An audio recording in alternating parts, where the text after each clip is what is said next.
कल्याणपुर में सप्तशृंगी भवन के निर्माण की घटिया गुणवत्ता और समय पर नींव स्थापित न करने के कारण 20 मई 2025 की दोपहर को भवन का स्लैब ढह गया, जबकि इस भवन की चौथी मंजिल पर मरम्मत का काम चल रहा था। इस दुर्घटना में मरम्मत कार्य कर रहे एक नाका दिहाड़ी मजदूर समेत 6 लोगों की मौत हो गई। इस दुर्घटना में मौके पर ही मौत के मुंह समा गए नाका मजदूर वेंकट भिंकू चौहान का पूरा परिवार बेसहारा हो गया। इस परिवार को राज्य सरकार द्वारा घोषित 5 लाख रुपए की सहायता अभी तक नहीं मिली है, जिसके कारण इस परिवार का गुजारा मुश्किल हो गया है। कर्नाटक के कलबुर्गी जिले के एक मजदूर वेंकट भिंकू चौहान, जो 20 साल पहले जीविकोपार्जन के लिए विजयनगर के सुनीता कॉलोनी में आकर बस गए, उनको कल्याणपुर के अधिकांश डेवलपर्स और उद्यमी अच्छी तरह से जानते हैं, लेकिन उनकी दुर्भाग्यपूर्ण मौत के बाद यह समझा जाता है कि उनके परिवार को राजनीतिक हलकों से खोखले वादों के अलावा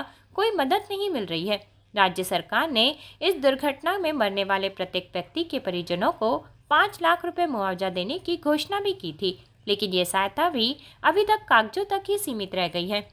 मृतक मजदूर वेंकट भिंकू चौहान के परिवार में उनकी पत्नी गृहिणी कविता वेंकट चौहान, 18 वर्षीय बेटी पायल चौहान, जिन्होंने इस वर्ष 12वीं कक्षा परीक्षा में 80% अंकों के साथ उत्तीर्ण की है, 17 वर्षीय आनंदी वेंकट चौहान, जिन्होंने कक्षा 9 में ए ग्रेड स्कोर के साथ उत्तीर्ण किया है, 14 वर्षीय तिरुपति वेंकट चौहान, जिन्होंने 8वीं में बी ग्रेड स्कोर के साथ परीक्षा उत्तीर्ण की है, और 13 वर्षीय थिरुमन वेंकट चौहान, जिन्होंने कक्षा 6 में बी ग्रेड स्कोर के साथ परीक्षा उत्तीर्ण की है। इस परिवार के सभी बच्चे प्रतिभाशाली हैं और शिक्षा में सभी गुणों से संपन्न हैं। नाका दिहाड़ी मजदूर होते हुए भी अपने 4 बच्चों को उच्च गुणवत्ता वाली शिक्षा प्रदान करने वाले इस मजदूर की अप्रत्याशित और दुर्भाग्यपूर्ण मौत के कारण इन चारों बच्चों की शिक्षा और पालन पोषण का बड़ा सवाल अब दिवंगत वेंकट चौहान की पत्नी कविता चौहान पर आ गया है। कविता चौहान